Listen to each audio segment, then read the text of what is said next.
ये है honey badger, यानी कि जंगल का गुंडा जो नाश्ते में बिच्छू खाता है और किंग कोबरा के जहर से नशा करता है। इस जानवर से शेर इतना डरता है कि इससे दूर रहने में ही अपनी भलाई समझता है। लेकिन आखिर हनी बैजर को सबसे निडर जानवर का दर्जा कैसे मिला? आइए इसके बारे में जानते हैं। हनी बैजर इतना निडर होता है कि शेर और हायना जैसे बड़े शिकारी जानवरों का भी सामना कर सकता है। ऐसा कहा जाता है कि हनी बैजर सीधे शेर, तेंदुए और हायना जैसे प्राणियों के प्राइवेट पार्ट पर सीधा हमला करता है, लेकिन यह बात का कोई वैज्ञानिक प्रमाण नहीं है। किंतु हनी बैजर इतना अक्लमंद होता है कि वह अपने नुकीले पंजे से सीधे शेर या चित्ते के चेहरे, गर्दन और अन्य कमजोर जगहों पर हमला करता है, जो उन्हें बहुत गंभीर नुकसान पहुंचाता है।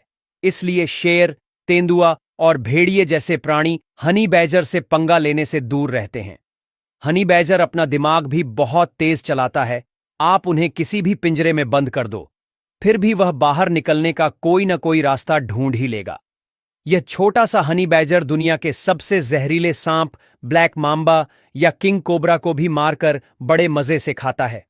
लेकिन जब यह सांप हनी बैजर को काटते हैं, तब जहर की वजह से हनी बैजर कुछ पल के लिए बेहोश हो सकता है, लेकिन कभी मरेगा नहीं, क्योंकि हनी बैजर के शरीर में ऐसी कोशिकाएं होती हैं जो सांप के जहर के न्यूरोटॉक्सिन को ब्लॉक करने की क्षमता रखती है।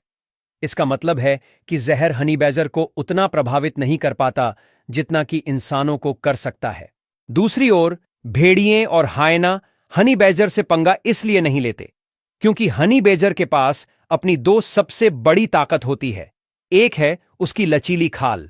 उसके शरीर की खाल इतनी मोटी और लचीली होती है कि अगर भेड़िया उसकी गर्दन पकड़ भी लेता है, फिर भी हनी बैजर अपने शरीर को 360 डिग्री घुमाकर भेड़िए के ऊपर पलटवार कर सकता है। ऐसा कारनामा शायद कोई प्राणी नहीं कर सकता।